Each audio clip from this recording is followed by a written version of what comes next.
আল্লাহ যদি কিয়ামতে জান্নাত দেওয়া আরম্ভ করে প্রথমে সাতক্ষীরা দিয়ে আরম্ভ করবে। আল্লাহ যদি কিয়ামতে জান্নাত দেওয়া আরম্ভ করেন প্রথমেই সাতক্ষীরা দিয়ে শুরু করবেন। সম্প্রতি কুষ্টিয়া ৩ আসনের সংসদ সদস্য আমির হামজা সাতক্ষীরা জেলা নিয়ে দেওয়া একটি ওয়াজ মাহফিলের বক্তব্যের ভিডিও সামাজিক যোগাযোগ মাধ্যমে ছড়িয়ে পড়েছে।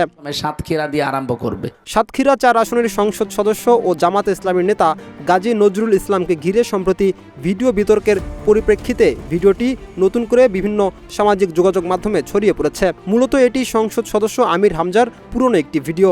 ভাইরাল ভিডিওতে আমির হামজাকে বলতে শোনা যায়, আল্লাহ যদি কিয়ামতে জান্নাত দেওয়া আরম্ভ করেন প্রথমেই সাতক্ষীরা দিয়ে শুরু করবেন। তিনি আরও বলেন, গরিব মানুষকে আল্লাহ ও তার রাসূল সাল্লাল্লাহু আলাইহি ওয়াসাল্লাম বেশি ভালোবাসতেন। ভিডিওটিতে তিনি বলেন, রাজশাহী, চাঁপাইনবাবগঞ্জ ও সাতক্ষীরা তার কাছে বেশি আবেগের জায়গা। একই বক্তব্যে তিনি রসাত্মক ভঙ্গিতে কুষ্টিয়াকে তালিকার শেষের দিকে উল্লেখ করে বলেন, সেখানে মাদকের সমস্যা রয়েছে। আর আমার কুষ্টিয়া থাকবে 64 নম্বরে, কারণ গাঁজার আড্ডা। কিন্তু দীর্ঘদিন পর সাতক্ষীরায় জামাতের এমপির নারীকাণ্ডের সাথে বক্তব্যে জেলার মিল থাকায় পুরনো ভিডিও নতুন করে সামাজিক যোগাযোগ মাধ্যমে ছড়িয়ে পড়েছে। রাকিব হাসান, ইত্তেফাক নিউজ।